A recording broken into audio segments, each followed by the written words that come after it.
let's talk about why it's possible for an epidural that seemed to work great for your labor for a while suddenly seems to stop working. There are a couple obvious things that could happen that would be easy fixes.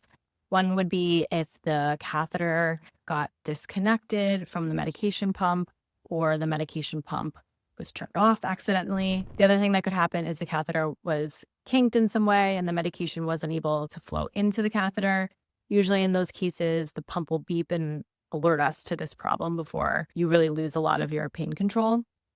The other thing that could happen is that the epidural catheter was dislodged from the epidural space, so it got pulled out a little bit, and it won't function if it's not in the correct spot. In that case, we would need to have the epidural replaced. The other thing that can happen, though, which actually happened to me, is something called sacral sparing. So in the first part of your labor, the pain is coming from the uterine contractions and from the widening of the lower part of your uterus, and the nerves responsible for that pain are carried by nerves a little higher up in your spine. As the baby gets lower and you get towards fully dilated, maybe ready to push, now different nerves are activated that innervate your vagina and perineum.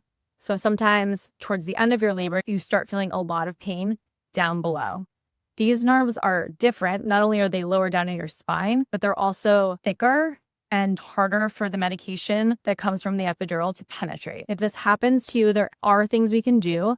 Usually we have to give more medication or different types of medication through the epidural to try to reach those nerves. If this happened to you, let me know.